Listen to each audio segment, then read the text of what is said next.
하나님은 정말로 살아계십니다. 그 살아계신 하나님을 우리의 마음 깊은 곳에서만 믿는 게 아니라 삶으로 믿어지고 간증할 수 있어야 돼요. 성도의 삶의 아주 중요한 목표는 하나님을 아는 것입니다. 하나님을 아는 자가 구원 얻은 자고, 하나님을 아는 자가 성숙한 자고, 하나님을 아는 자가 삶을 변화시킬 힘을 가지고 있는 거예요.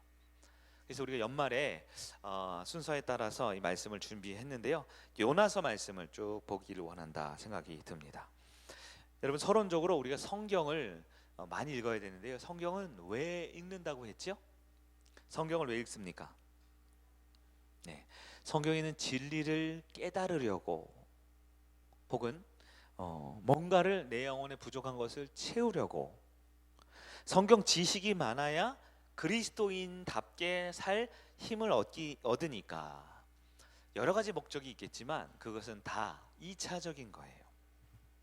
성경을 왜 읽느냐? 왜 읽는다고요? 하나님을 보기 위해서 읽는 겁니다. 내 신앙생활이 10년 됐는데 성경을 10번, 20번 읽었는데 하나님이 안 보인다? 그럼 아직 우리는 영적으로 아직 어린아이인 거죠. 근데 성경을 볼 때마다 하나님을 보는 관점과 믿음이 자라가야 하는 것입니다.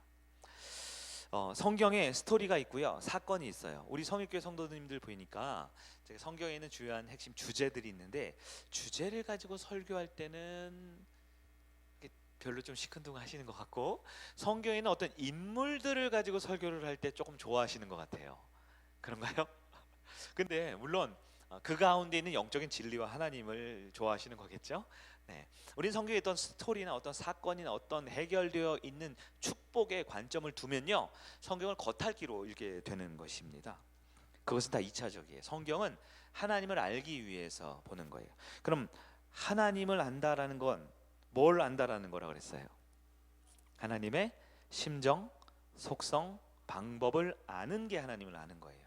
하나님의 심정, 어떤 마음이신지 성경에 기록되어 있고 우리에게 알려주셔요. 하나님의 속성, 하나님의 성품과 특징, 어떤 분인지에 대해서 성경에는 분명히 계시되어 있고요, 그걸 우리가 알기를 원하세요. 하나님 일하는 방법, 역사하는 것, 우리가 그것을 깨닫기를 원하는 것이죠. 근데 문제는 뭐냐? 그 하나님이 성경을 보고 설교를 들으면 잘 보여요? 안 보여요? 보여요? 안 보여요? 이제 좀 반반쯤 남아야 돼. 보인다? 안 보인다? 잘 안 보인다? 왔다 갔다 한다. 그냥 안 보인다 그러면 안 됩니다. 네, 근데 잘 안 보이죠. 성경을 봐도 하나님이 잘 안 보여요. 왜냐? 잘 아셔야 돼요. 이런 건 어디서 안 알려주는 거예요. 성경을 자꾸 내 수준으로 끌어당겨서 내 생각으로 보려고 그래서 안 보이는 겁니다. 하나님의 수준을 내 수준으로 쫙 끌어당겨서 내 생각, 내 가치관, 내 주변에 선택하는 방식대로 성경을 읽으니까 죽었다 깨나도 안 보이는 겁니다. 핵심에서 벗어나요. 그렇기 때문에 우리는 성경을 볼 때 하나님의 관점으로 보는 것이 필요해요. 성경을 볼 때 믿음의 눈으로 봐야 성경이 보이고요, 그렇게 보이니까 믿음이 더 성장하는 거죠. 그러면 당연히 또 믿음의 눈으로 보는 거죠. 그래서 우리가 목사님이 되려는 분들은 어디 학교에 갑니다. 무슨 학교에 가요? 신학교에 가죠. 성경 학교가 아닙니다. 성경을 배우는 게 아니에요. 성경에 있는 내용을 배우는 게 아니에요. 성경에 있는 은혜를 배우는 게 아닙니다. 성경을 보는 신학이라는 이 프레임, 이 패러다임의 전환이 필요한 거예요. 그게 영적 사고방식이라고 표현되기도 하고요, 우리가 소위 말하는 믿음이라고 표현하는 겁니다. 믿음이 있어야 성경을 하나님의 관점으로 볼 수 있고요, 그 성경을 하나님의 관점으로 보는 믿음이 생기면 세상을 살아갈 때도 믿음으로 반응할 수 있는 거예요. 오늘날 세상을 살아갈 때 믿음으로 반응을 못하지요. 왜요?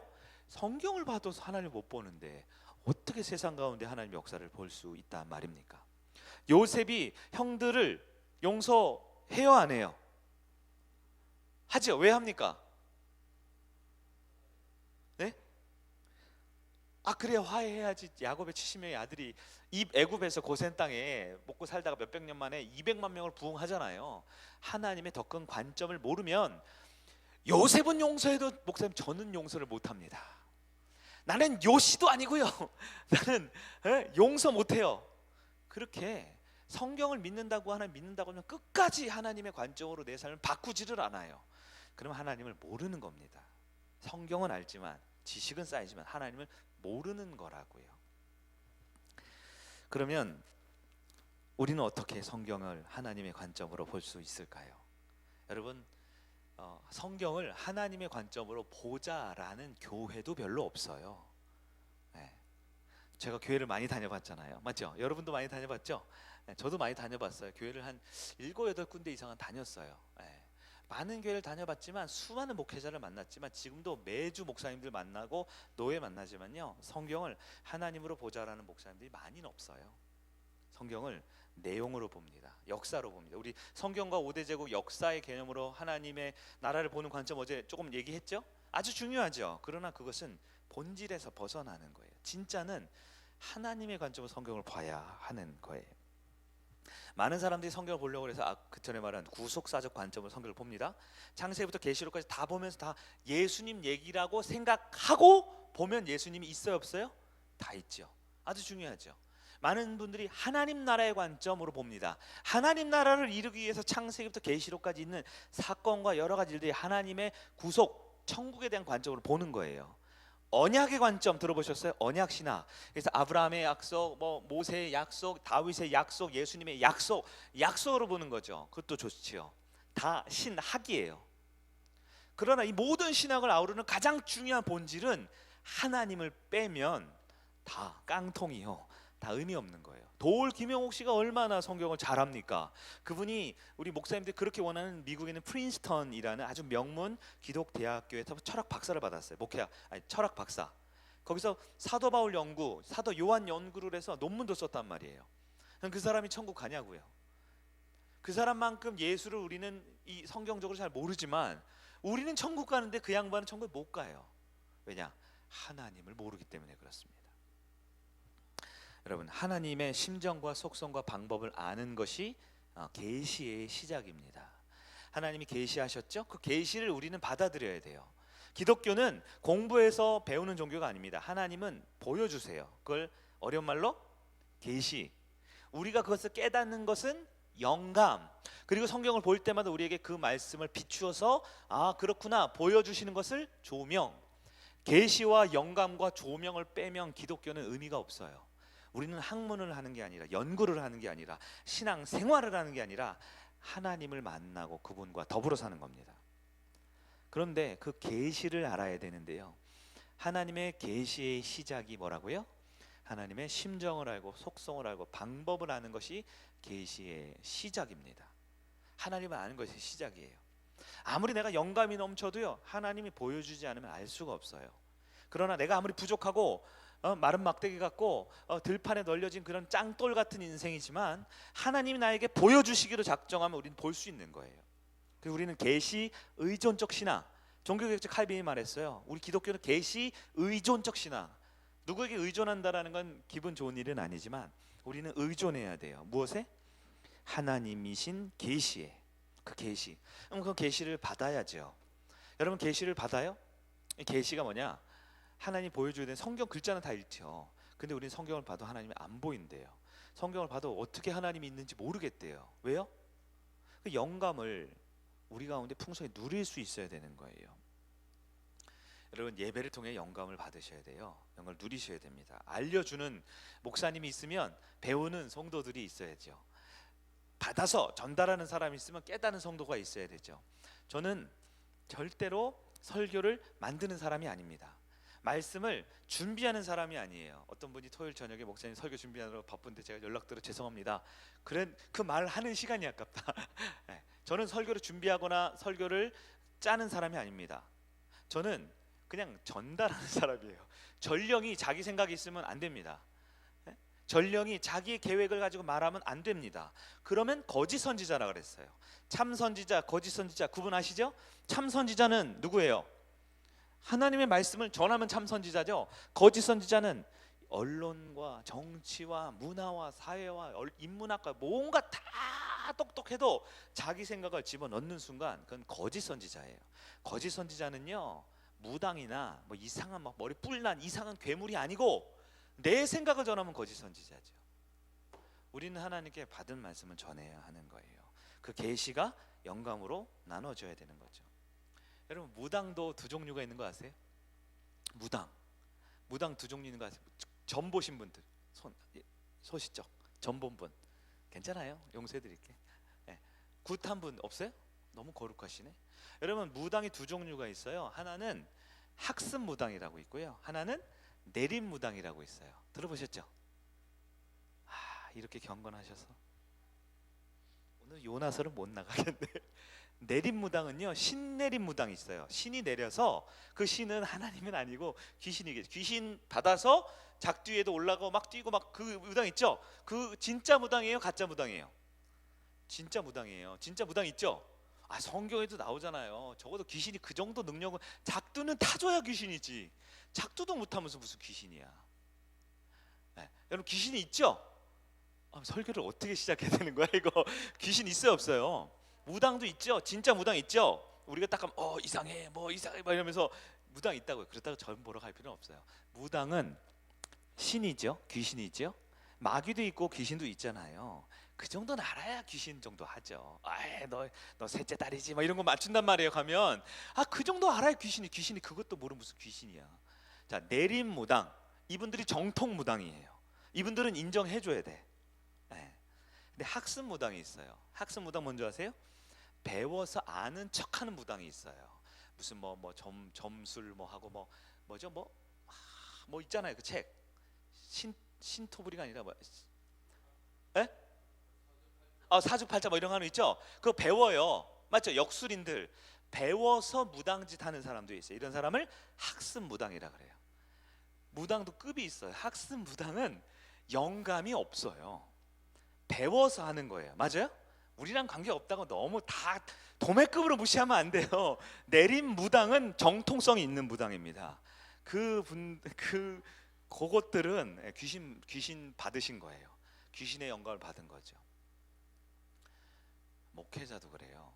하나님이 말씀을 해주는 사람이 있고요, 내가 공부해서 떠드는 사람이 있어요. 네. 여러분, 오늘 주신 말씀이 주어질 때 하나님을 꼭 만나셔야 합니다. 하나님의 심정과 속성과 방법을 모르면 그냥 지식만 갖고 돌아가는 거예요. 학습 성도 되는 거예요. 학습 성도. 네. 그러나 우리는 영감을 받은 성도가 돼야 돼요. 구약의 선지자들, 예수님 당시에 있는 신앙인들, 베드로 영감을 받은 거죠. 사도 바울 영감을 받은 거죠. 초대교회 성도도 영감을 받은 거죠. 우리 성일교회 성도님들은 어떤가요? 말씀을 듣지만 목사한테 배우는 게 아니에요. 하나님만이 가르쳐 줄 수 있습니다. 목사가 여러분에게 주입을 아무리 시켜도 지금 3년 5년 똑같은 얘기를 해도 세상 말로 1도 안 바뀌는 사람들이 있어요. 왜요? 배우려고 하니까 안 바뀌죠. 근데 나는 별로 배우고 싶은 마음이 없고 의지가 없는데 갑자기 하나님 나에게 계시를 열어주시면 우리는 영감을 받는 거예요. 아빠가 잘못한 아들에게 매를 듭니다. 아빠의 마음이 어떨까요?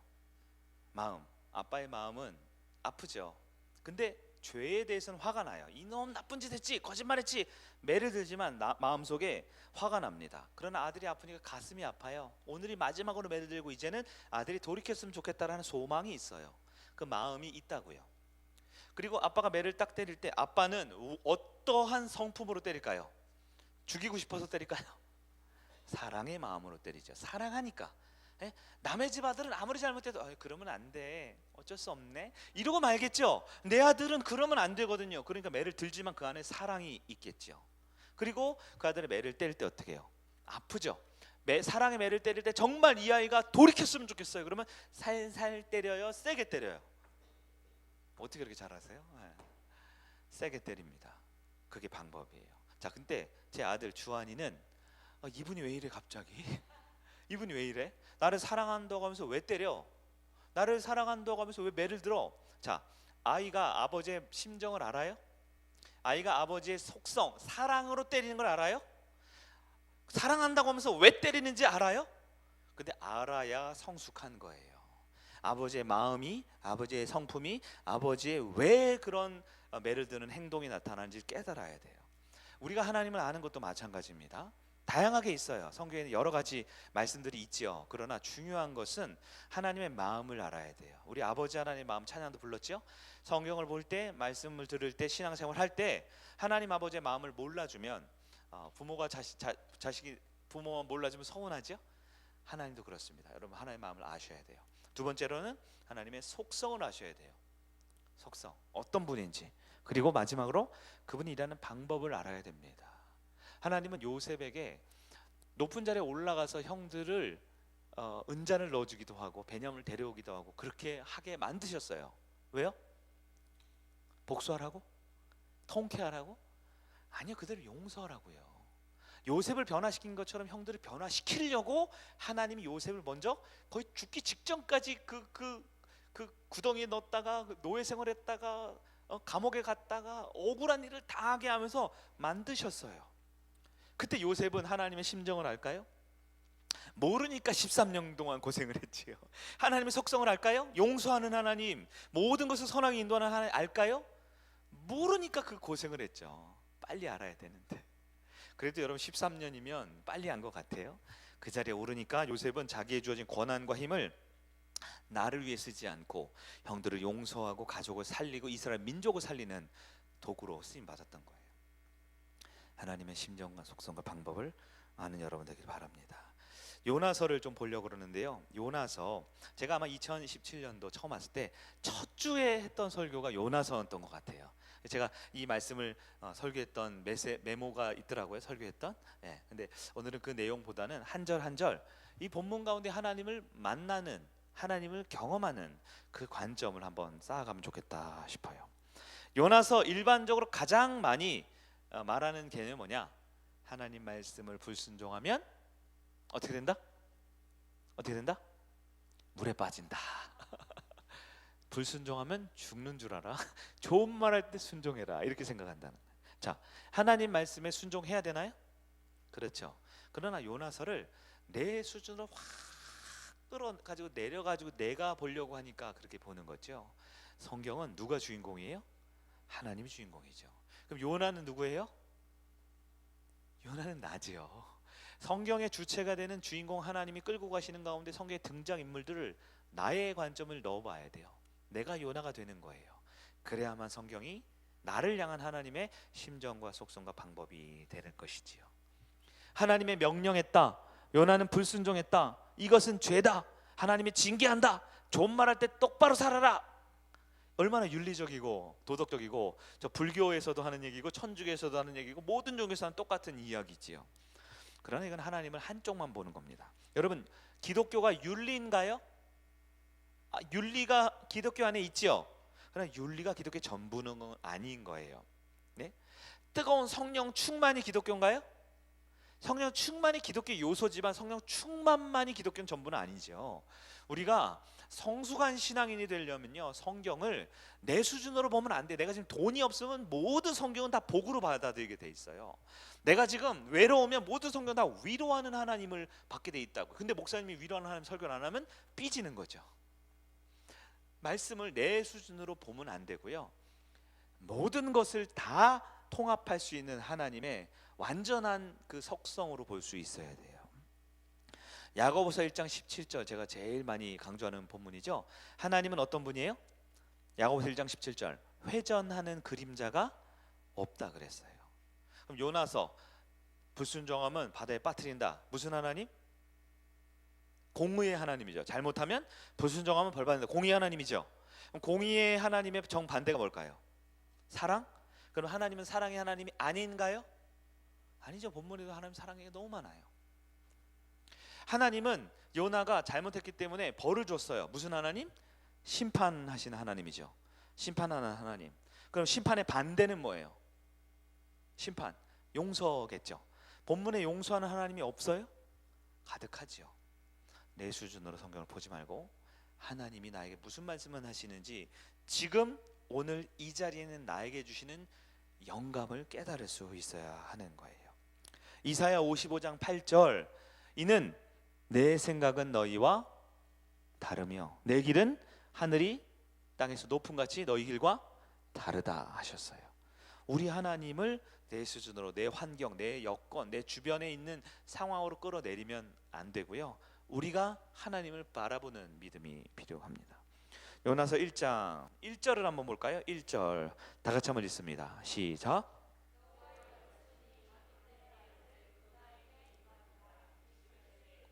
여호와의 말씀이 요나에게 임하셨어요.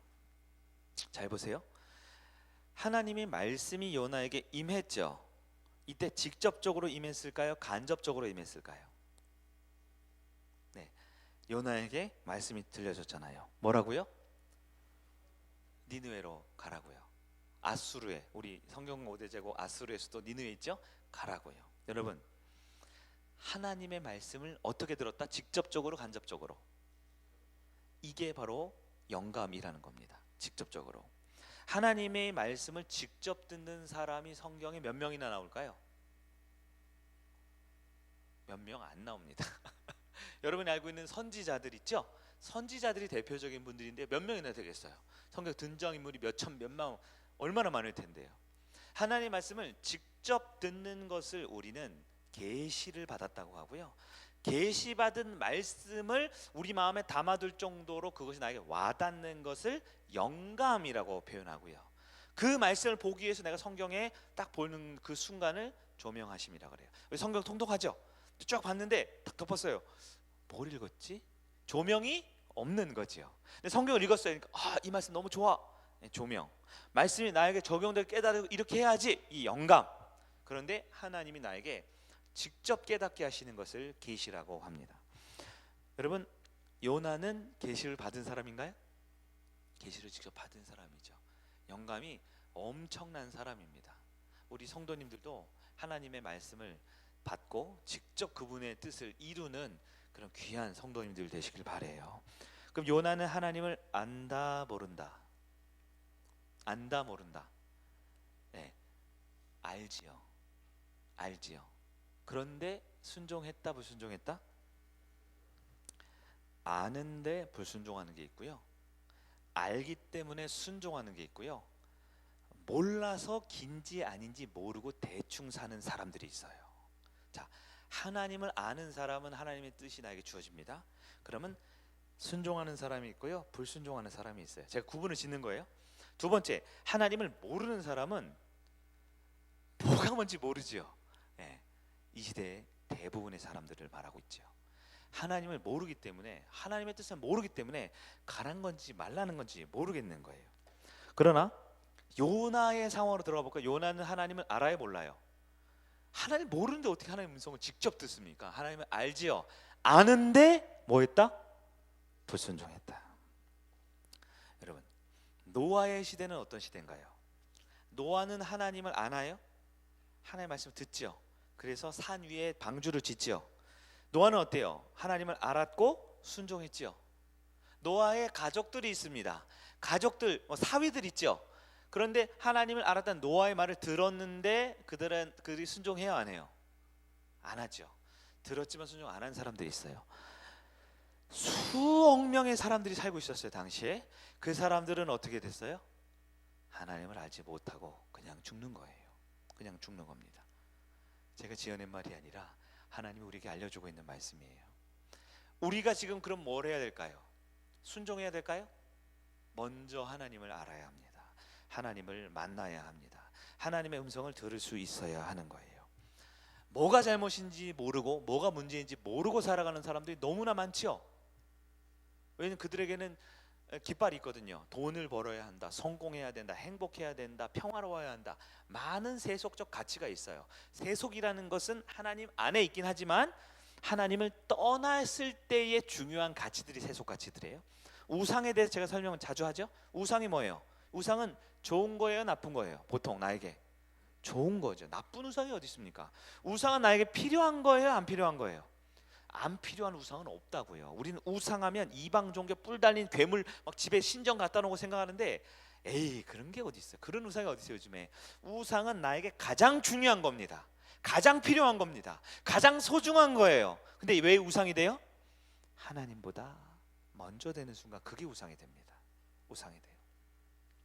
자, 요나의 시대 때 하나님께서 말씀하실 때 들었던 사람이 있고 대부분은 못 들었어요. 들었던 사람 누구예요?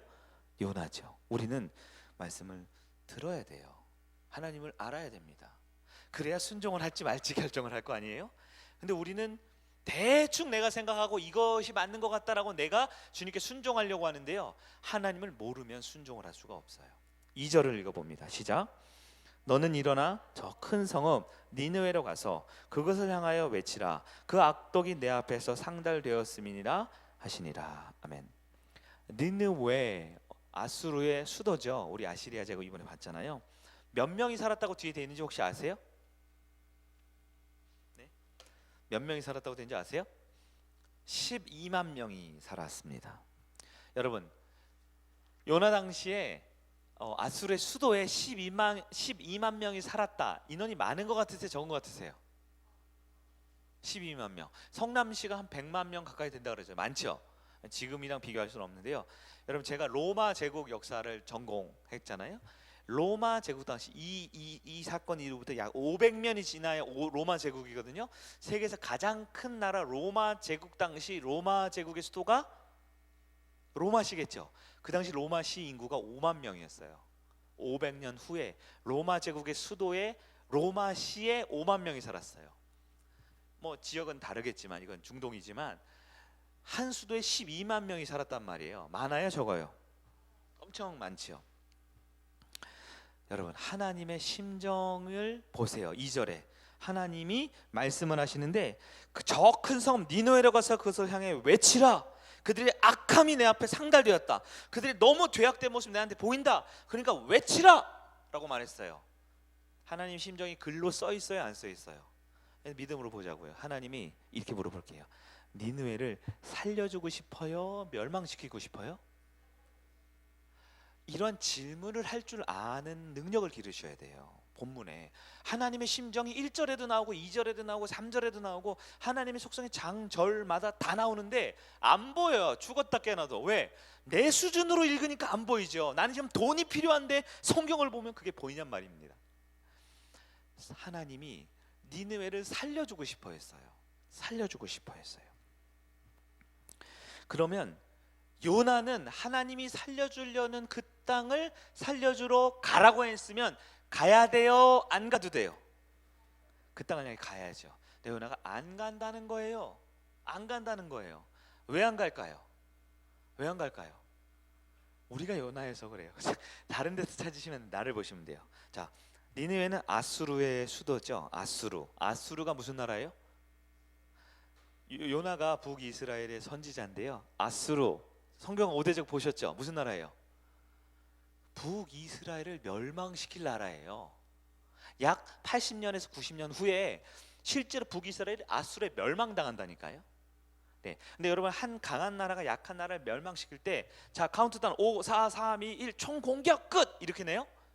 아니죠. 우리 대한민국 조선이 일본에게 침략당해서 36년 동안 한일 합방됐죠. 36년 동안 합방되기 직전까지 아무 일이 없었나요? 많았나요? 수많은 외란이 있었잖아요. 한 번 한 나라가 다른 나라를 침략해서 완전히 집어삼킬 때까지는 수많은 공격과 약탈이 자행되는 거예요. 틈나면 국가 경계선을 넘어와서 물건을 빼앗고 곡식을 가져가고 아녀자들을 데려가고 남정네들을 노예로 끌고 가고 수십 년, 수백 년 북이스라엘은 아수르 하면 치가 떨리는 거예요. 너무 미운 거예요. 나를 힘들게 하고 나를 괴롭게 하고 나를 힘겹게 하는 종족이 바로 아수르죠. 쉽게 생각해서 우리 한국하고 일본 생각해 보세요. 우리 일본하고는 지금 여러분 개인적인 원한은 없잖아요. 없죠. 근데 우리 한국인 정서가 일본하면 좀 부정적이죠. 왜요? 원래 붙어 있는 나라치고 사이좋은 나라가 없어요. 왜? 국가가 달라지면 강한 나라가 약한 나라를 빼앗으려고 하는 게 인간의 본성이기 때문에 그래요. 성경과 5대 제국 가장 중요한 모티브 첫 번째 뭐였어요? 전쟁 얘기했죠. 그래서 이 전쟁이라는 것이 나쁘고 좋고를 떠나서 하나님이 쓰시는 도구예요. 내 아들 딸들이 타락했으면 전쟁을 일으켜서 회개시키시고, 내 아들 딸들이 회개하면 평화의 시간을, 샬롬의 시간을 주신다 그랬잖아요, 어제. 자, 아수르와 이스라엘이 꼭 그래요. 꼭 그래요. 딱 붙어 있는데 아수르는 밤낮 침략을 하는 거예요. 예, 그래서 요나, 개인적인 배경 나오지 않았죠. 요나가 얼마나 싫으냐. 하나님을 안다 모른다?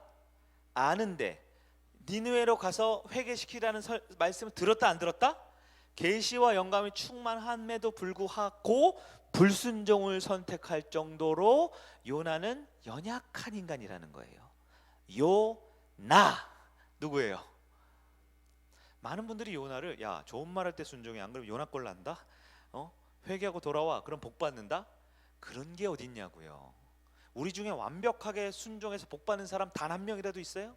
우리 중에 완벽하게 불순종해서 완전 지옥 문턱에 왔다 갔다 하는 사람이 있어요? 아니요. 우린 다 요나예요.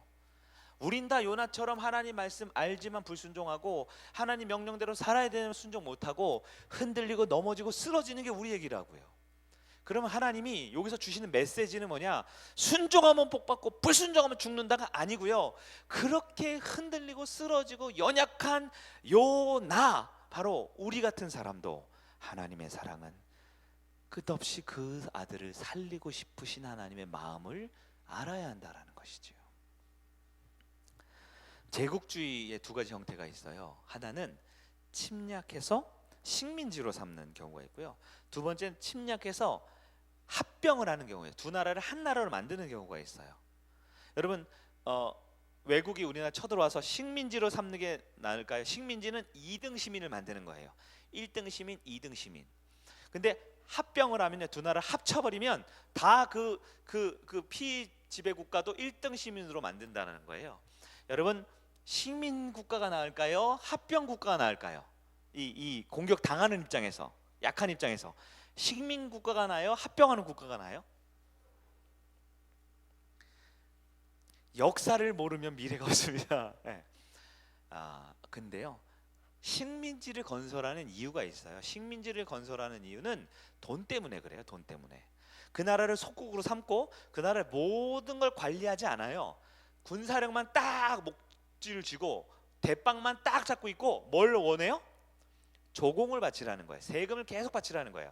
대표적인 나라가 로마 제국이 그런 거예요. 로마 제국은 딱 전쟁에서 이기면 속국으로 삼아요. 식민지로. 그래서 속국세인 10%를 매년 달라고 하는 거예요. 10%. 그 나라의 총 생산의 10%. 그러면 90% 갖고 살 수 있어요, 없어요? 있죠, 있기는. 그러나 괴롭겠죠. 네. 그런데 합병한다라는 건 그 나라를 완전히 통일시켜 버리는 거예요. 그럼요 피지배국 입장에서는 1등 시민이 될 수 있는데요. 좋을까요, 안 좋을까요? 그게 괴로운 거예요. 왜? 우리나라를 보세요.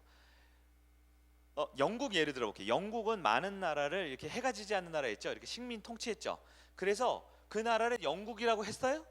안 했어요. 영국의 식민지가 어디 있어요? 인도 또 어디 있어요? 졸려요? 넘어갈게요. 영국의 식민지였던 나라가 영국을 좋아해요? 싫어해요? 싫어하죠. 식민지 삼았으니까. 근데 이가 갈리게 싫어하진 않아요.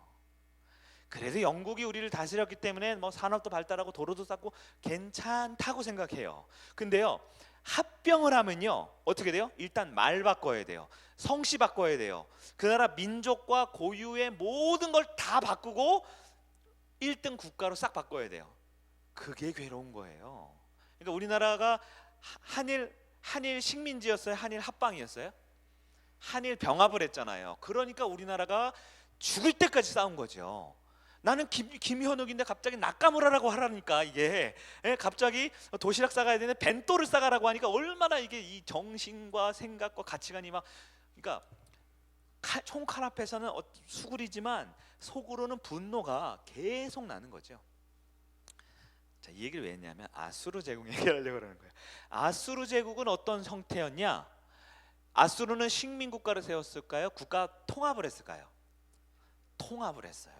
그러니까 이 사람은 남자는 다 죽이고 여자는 다 첩으로 만들어 버렸어요. 아수르. 그래서 아수르가 북이스라엘 점령해서 남자들 다 죽이고 여자를 첩으로 만들어서 낳은 아들들, 새로운 생긴 민족이 뭐예요? 사마리아. 그래서 이스라엘 사람들을 사마리아를 개라고 부르잖아요. 얼마나 아수르를 미워하는지, 얼마나 아수르가 혐오스러운 민족인지 아시겠죠? 다시 돌아와서 아수르를 그렇게 미워하는 거예요. 누가? 요나가. 예? 하나님의 말씀을 그렇게 싫어하는 거예요. 누가? 내가. 몰라서 안 하는 거는 차라리 괜찮은데, 아는데, 듣고 있는데 안 가는 거예요. 니느웨로 안 가는 거예요. 복음 전을 안 가는 거예요. 왜요? 그만큼 싫은 거죠. 그만큼 상처가 많은 거예요. 지금 계속 누구 얘기하는 거예요? 그만큼 우리가 상처가 많아요. 그만큼 우리가 아픔이 많아요. 그만큼 우리 성도들이 갈등이 많고 힘든 것들이 많다는 거예요. 그거를 우리 하나님이 아셔요, 모르셔요? 아시죠. 우리 옆에 있는 분들은 몰라요. 남편도 모르고 아내도 몰라요. 이해를 못해요. 무슨 생각으로 사는지. 근데 하나님은 아셔요. 그래서 하나님은 요나를 살려주고 싶으신 거예요. 요나가 어디로 간다 그랬어요? 다시스로 간다 그래요. 다시스. 왜 다시스로 갈까요? 다시스가 어디라 그랬어요? 여러분 성경 배경 아시는 분 있죠? 다시스는 지중해를 건너서 스페인이 다시스예요. 그러니까 중동 이스라엘로 따지면 이 지중해 있죠, 가운데 반대편 끝에 수박이 딱 있으면, 수박 꼭지가 있으면 맨 이 밑에 똥구멍 있죠. 꼭지에서 맨 밑으로 가는 거예요. 중동에서 반대편 끝으로 딱 때리면 다시스. 당시 아마 항해술이 발달하던 시기라 이스라엘에서 가는 가장 먼 나라가 다시스였을 거예요. 스페인이었다고요. 그러면 요나는 왜 다시스로 갔을까요? 전에 이건 설교했던 내용이기도 한 것 같아요. 5년 전에 기억나실 분이. 왜 다시스로 가려고 했을까요? 1번 선교하러, 2번 내가 니느웨는 차마 못 가지만 다시스에 가서 복음을 전하기 위해, 새로운 교회 개척을 위해서. 요나가 그래도 직업이 선지자잖아요. 선지자. 하나님의 말씀을 들어야 안 들어요? 지금도 갑자기 자다 깼는데 갑자기 하나님 뻥 나타나가지고 갑자기 말하잖아요. 계시를 받고 싶은 게 아니라니까요. 요나는 선지하고 싶은 게 아니에요. 나도 택시 운전사하고 나도 갈비집 사장하고 싶었어요. 근데 들려, 하나님이 말씀하셔. 난 그걸 알고 있네. 하나님이 뭐라 말씀하시는데 저 사람들 못 알아듣는데 난 들리는 거예요. 계시가 열리고 영감이 들려요. 하는 말씀은 원수나라, 우리나라 따지면 일제시대 때 도쿄 한복판에 가서 회개하라. 그럼 내가 도쿄를 구원해 주겠다. 내가 정말 미워 죽겠는 내 원수 같은 인간인데 암에 걸려가지고 저기 있는 분당 서울대병원 입원했어요. 내일 모레면 죽는데. 근데 하나님 뭐라 그래요? 야, 네가 가서 손에 얹고 기도 좀 해줘. 그럼 내가 살려줄게. 그러는 거예요. 좀 죽으라고 굿이라도 하고 싶어 죽겠는데 기도하면 살려주겠다라는 거예요. 가라는 거예요. 요나가 안 가지요. 다시스로 갑니다. 왜요? 얼마나 아수르가 미웠는지요. 하나님이 주시는 말씀을 얼마나 따르기 싫었는지요. 그것만큼은 내가 못하겠습니다 라고 말하고 있는 거죠. 3절 볼까요? 3절 시작. 그러나 요나가 여호와의 얼굴을 피하려고 일어나 다시스로 도망하려 하여 욥바로 내려갔더니 마침 다시스로 가는 배를 만난지라 여호와의 얼굴을 피하여 그들과 함께 다시스로 가려고 뱃삭을 주고 배에 올랐더라. 아멘. 요나가 여호와의 무엇을 피하려고요? 여호와의 얼굴. 잘 보셔야 돼요. 하나님의 얼굴을 보는 사람이 있어요, 없어요? 인류 역사는 단 한 명도 없었죠. 모세는 하나님의 뒷모습을 봤잖아요. 여러분, 하나님의 얼굴을 보면 죽어요. 여기서 하나님의 얼굴이라고 되어 있는 원어를 보면요, 두 가지 뜻인, 하나는 페이스, 얼굴이고 하나는 워드, 말씀으로 해석할 수도 있어요. 하나님의 무엇을 피해요? 말씀을 피하려고. 이 말씀은 때로는 위로이기도 하고, 때로는 명령이기도 하고, 때로는 권면이기도 하고, 때로는 책망이기도 하죠.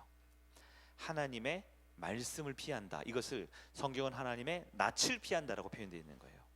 여러분, 하나님을 피하면 고난입니다. 하나님을 대하면, 말씀을 대하면 이것이 내가 원하는 답을 바로 안 줄 수 있지만 말씀을 대하면 살 길이 열리는 거예요. 우리도 하나님을 피할 때가 많습니다. 언제 피해요? 듣기 싫을 때, 내 마음대로 살고 싶을 때. 또 언제 피해요? 하나님 말씀 들으면 손해볼 것 같을 때 피하죠. 네, 그러나 이것이 하나님의 말씀을 피하는 것이 무슨 시작이 될까요? 죄된 삶의 시작입니다. 요나는 다시스로 가는 배를 쳐다볼 수 있어요. 다시스로 가는 백삭시 얼마인지 물어볼 수 있어요. 그러나 언제 죄가 시작돼요? 하나님을 피하는 순간 죄가 시작됩니다. 다시스로 가는 배를 타는 게 아니고요, 하나님을 못 보는 순간, 말씀 앞에 서지 않는 순간 죄가 시작되는 거예요. 하나님을 피했더니 딱 눈앞에 뭐가 딱 왔어요? 다시스로 가는 배가 왔네. 원래 죄를 지으면 아구가 딱딱 맞아요. 옛날 말로 아다리가 딱딱딱딱 맞죠. 죄를 지으려 그러면 딱딱딱딱딱딱 이렇게 앞에 그냥 고속도로가 쫙 있는 것 같이 열려요. 네, 제가 시간 되면 끝낼게요. 뭐 특별히 주제가 있는 게 아니고 요나서를 쭉 보려고 그러는데 제가 16장까지 설교 준비를 했거든요. 근데 지금 3절 하고 있어요. 뱃삭을 지불했죠. 백삭을 우리 중국식으로 하고 중국은 3시간씩 설교한다는데 저는 할 수 있어요.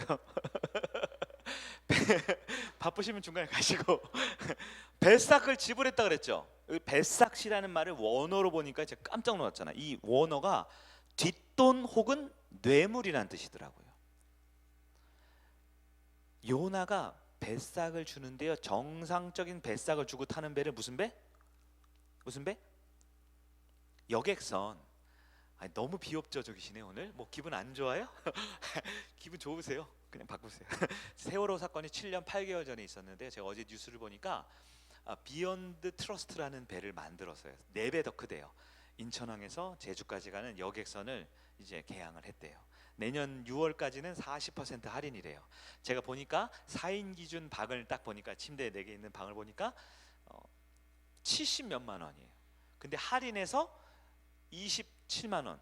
다시 45만 원인데 27만 원. 그래서 1인당 한 얼마예요? 계산해 보세요, 여러분이. 네. 그리고 차 태우고 갈 수 있는 게 있는데 그 배에 사람은 그 세월호보다 4배가 더 큰데요. 사람은 60명 적게 탄대요. 안전하다고 하고 중간에 뭐 위기 상황 어떻게 탈출하는 것도 있고요. 그 맹골 수도인가요? 거기 그때 있었던 진도 앞바다 거기를 피해서 16km 더 돌아서 안전하게 간다 하더라고요. 지금 홍보대사는 아닌데 여객선을 탈 땐 돈을 내는데 여객선 타는 돈이 비싸요, 안 비싸요? 비싸요. 여러분 크루즈선 같은 거 타보신 분 있어요? 누가 타봤을까? 우리 장로님 타보셨어요? 그런 것도 아직 안 타보시면 어떡해요? 내년에 복 받으셔서 해외에 그 2주는 영상으로 예배 드리시고 해외에 갔다 오세요. 크루즈선 타면요 해외 일주일이나 2주일 이 되게 비싸요. 왜냐하면 배 타고 내릴 때까지 모든 걸 돈을 다 내거든요. 그 안에. 그래서 어떤 목사님이 우스갯소리를 하는데 크루즈선에 성도들 돈 모아서 비싼 거 태워줬대요. 근데 크루즈선 타면 레스토랑 있거든요. 10개 정도 호화 레스토랑 있고 그냥 가서 막 먹는 건데요. 그거 아끼려고 너무 비싸니까 빵을 이만큼 싸 마른 빵을 싸가지고 빵에 우유 먹고 점심에는 뭐 아는 사람 남기고 좀 먹고 열흘을 버티면서 딱 내렸다는 거예요. 딱 그랬더니 내리는 날 알았대요. 배에 있는 모든 식당은 무료로 이용해요. 왜냐하면 뱃삭에 다 들어가거든요. 뱃삭에 막 먹어도 됐는데. 괌 같은 데 여행 가보시면 호텔 패키지를 딱 일주일 4박을 끊으면 골드카드 주죠. 거기는 식당을 다 이용해요. 다 막 이용한단 말이에요. 저희 아이들은 먹을 줄 몰라가지고 하는 거지 저는 먹고 싶은 게 많았었는데 뭐 맨날 햄버거만 먹고 그랬지만 아무튼 그 크루즈선을 타면 다 되는 거예요. 우리가 그리스도를 살아갈 때 이 세상에 하나님이 우리를 살게 하실 때 여러분 그 은행에 있는 장이 그 돈 주인 아니에요. 여러분 회사의 사장님이 여러분의 결정권자 아니에요. 그거 다 하나님 거예요. 네? 무료로 이용하셔도 돼요. 은행이 필요하면 돈 갖다 쓰시고 마트에 배고프면 갖다 드시고 네? 다 자유롭게 살아도 돼요. 책임은 누가 져요? 그거 괜히 계산한다고 이 식당은 얼마짜리가 저 식당은 얼마짜리 계산하면 쫄쫄 굶다가 괴롭게 도착을 하든 저처럼 아무 때나 막 먹다가 부르시면 도착을 하든 하나님 앞에 갈 땐 똑같아요. 우리 성도들이 어떻게 사냐? 그 크루즈선을 타긴 탔는데 천국 가는 배를 타긴 탔는데 자기 주머니 생각하느라고 이거 얼마냐 오늘 계산하다가 괴로운 인생 사는 거죠. 많이 드세요? 예? 우리 박준원 성도님 요즘 삼시세끼를 교회에서 해결하는 것 같아. 오늘도 드시고 어제도 고기 먹고 계속 드시는 것 같아. 오후에 드리셨네? 자의적인 거예요? 아니면 타의적인 거예요? 네, 그래 어쨌든 잠은 깨셨으니 다행이네요. 자, 뱃삭. 자, 요나가 뱃삭을 주는데 이거 비싸요. 근데 여객선인데 비싼데요. 지금은 뒷돈을 줘야 돼요. 뇌물을 줘야 돼요. 왜 그럴까요? 여객선이 아니어서 그래요. 무슨 배예요? 보면 화물 엄청 많죠. 뒤에 보면 배가 여러분 이 배가 바다에서 막 바람 불 때 이 배가 안전하려면 배 밑창이 무거워야 되죠. 그래서 아랫짐, 배 밑짐 이런 게 있어요. 물을 채우기도 하고 요즘 어선 같은 거는 그게 있어야 되는데요. 배가 너무 폭풍이 심하면 그걸 다 버려야 돼요. 왜냐하면 배가 파도가 쳐도 제가 마도로스의 아들이잖아요 또. 네, 배가 안전하게 가야 되는데 파도가 쳐도 배가 많이 흔들리지 않은 평형 중심을 배 밑에 잡아야 되는데 너무 심하면 물고기든 가진 도구든 다 버려야 돼요. 왜냐하면 파도가 20m, 30m인 건 아시죠? 바다에 보통 30m 치면 뱃사람들은 파도가 많이 친다 그래요. 30m면 몇 미터예요? 몇 층이에요 장로님 건물? 10층. 여러분 10층이 파도가 좀 세네 이거라고요. 이해 안 되시죠? 왜냐하면 우리는 요 앞에 있는 해수욕장에서 파도가 이렇게 치니까 1, 2m만 해도 물 먹고 막 깎고 죽리산에 그러는데 보통 파도가 30m면 고가 30m지만 파도하고 파도 사이는 몇 미터? 200m, 300m. 그러니까 파도가 엄청 크게 높다가 쭉 내려가는 거예요. 근데 여기서 보면 저기 집채만한 바위가 있는 거죠. 그렇게 큰 파도가 칠 때는 배 밑 짐이 많으면 안 돼요. 그럼 파도가 이렇게 덮치면 배가 끝나잖아요. 정말 위급한 상황에서는 저희 아버지도 얘기하시는데 모든 잡은 냉동 그 고기를 다 버려야 돼요. 왜냐하면 배 위에 파도 있죠. 파도에 배를 맡겨야 돼요. 그냥 이렇게 저렇게 이렇게 저렇게. 왜냐면 살아야 되니까. 요나의 배가 그 정도까지 가는 배였어요. 5분 정도만 더 정리하도록 할게요. 근데 그 배에 짐을 너무 많이 실었는데 요나가 탈 정도면 뒷돈을 주고, 요나가 나중에 어디가 있어요? 배 맨 밑에 있는 짐칸에 내려가 있죠. 짐칸에. 왜요? 하나님 명령을 어겨서? 아니요. 지금 너무 급하게 도망가려니까 내가 탈 배가 아닌 거예요. 여객선을 타고 가야 되는데 짐 다 싸고 가족 친척 빠빠이 하고 가야 되는데 자기 생각에는 지금 가야겠는 거죠. 자기 생각에는 마침 다시스로 가는 배가 있었다고 돼 있어요. 3절 보세요. 마침 다시스로 가는 배가 있죠. 사실 마침 다시스로 가는 배가 아닌 거죠. 화물선인데. 근데 요나는 뒷돈을 주면서까지 타고 싶었던 거예요. 3절엔 인간의 그 절절한 자기 욕심이 가득 있는 거죠. 하나님이 허락한 게 아니에요. 내가 가고 싶은 거죠. 그랬을 때 4절 뭐라고 되어 있을까요? 4절 시작. 여호와께서 큰 바람을 바다 위에 내리심에 바다 가운데 큰 폭풍이 일어나 배가 거의 깨지게 된지라. 지중해는 큰 바다입니다.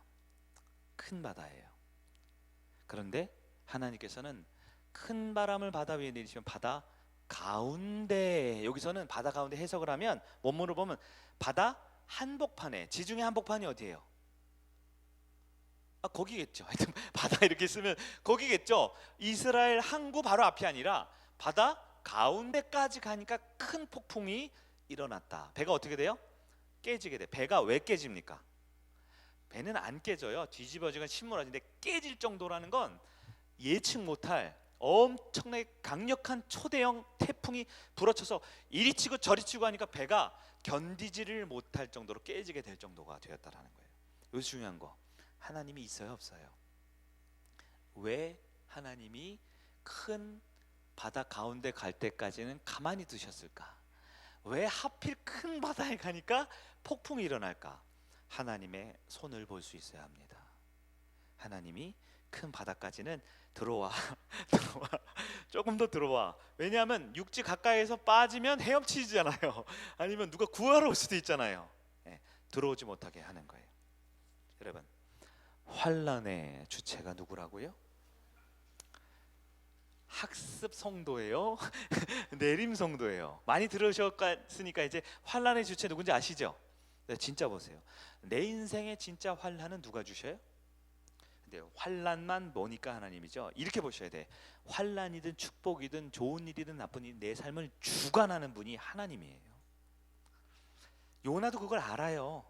하나님을 알잖아요. 순종해야 되는 거 아는데 너무 상처가 크니까, 너무 힘드니까, 내가 모르겠어요. 요나의 부모가 아수르의 군대에 살해됐을지 모르죠. 요나의 소꿉친구가 어렸을 때 요나 그 아수르의 군대에 의해서 끌려갔을지 모르죠. 어린 시절 트라우마 같이 내 친구들 노는데 갑자기 그 총칼 든 아수르의 군대가 와서 내 앞에서 사람들을 사륙하고 죽였던 상처가 있을지 모르지요. 성경은 침묵하지만 요나는 하나님을 아는데도 불구하고 가고 싶을 정도로 그렇게 순종하지 않을 정도 그렇게 큰 상처가 있었던 거예요. 뒷부분은 다음 주에 시간 되면 하도록 할게요. 말씀을 한번 여기까지 한번 정리해 볼까요? 성경을 읽고 하나의 개념으로 주제를 가지고 설교하는 것도 필요하지만 한 절 한 절마다 하나님이 가득 있어요. 우리가 그걸 보는 관점을 좀 보자는 거예요. 하나님은 우리의 삶 가운데 매 순간 말씀을 하고 있어요. 그리고 내가 살아가는 모든 상황과 여건을 주관하시는 분도 하나님이라는 우리는 놓쳐서는 안 됩니다. 네. 그리고 중요한 건 그렇기 때문에 우리가 뭘 할까요? 아니에요. 하나님은 우리 보고 뭘 하라고 하시는 게 아니에요. 더 위대한 신앙인이 되라고요? 더 죽도록 헌신하라고요? 아니 내가 죽겠는데 무슨 헌신을 합니까? 우리 하나님은 그렇게 하지 않아요. 우리 교회도 그렇게 하지 않아요. 하나님 앞에 서십시오. 하나님의 음성 앞에 서십시오. 여호와의 낯을 피하는 순간, 그 말씀을 피하는 순간 죄가 시작되고, 아무리 여러 가지 이유와 합리적인 근거와 여러 가지 마땅한 그런 환경적 요인이 있다 할지라도 여호와의 말씀을 떠나는 순간 우리는 죄의 길로 들어서는 거예요. 때로 하나님 나에게 환난을 줄 때가 있어요. 힘들게 할 때가 있어요. 그러나 하나님 붙드십시오. 반드시 살 수 있습니다. 그러나 하나님을 안 붙들면 하나님의 뜻을 모르기 때문에 순종인지 아닌지도 모르고 그렇게 살다 그렇게 가는 거예요. 적어도 우리는 하나님의 뜻을 알아야겠죠. 하나님의 음성을 들어야겠죠. 그러면 하나님의 뜻을 알면 순종할 수 있을까요? 순종할 수 있죠. 그 힘도 하나님 주세요. 결국 요나 순종했어요? 그 힘을 하나님이 주는 거예요. 때로 하나님의 뜻을 알지만 불순종할 수 있을까요? 이 불순종 투성이잖아요. 불순종 1번, 2번, 3번, 4번 저도 포함해서 우리는 불순종해요. 중요한 건 순종이냐 불순종이가 아니라 하나님을 만나냐 못 만나냐예요. 하나님을 알면 순종을 못하더라도 순종할 수 있는 힘을 주시고, 순종을 못하는 우리 같은 인간도 살려주고 싶은 게 우리 하나님의 마음입니다. 하나님을 꼭 만나야 합니다. 그 하나님을 꼭 붙들어야 합니다. 그러면 살아요. 근데 하나님을 모르면 내가 순종하는지 불순종하는지도 모르고 그렇게 가는 겁니다. 재미있는 얘기는 다음 주에 더 재밌게 해드리도록 하겠습니다. 우리 함께 기도할까요?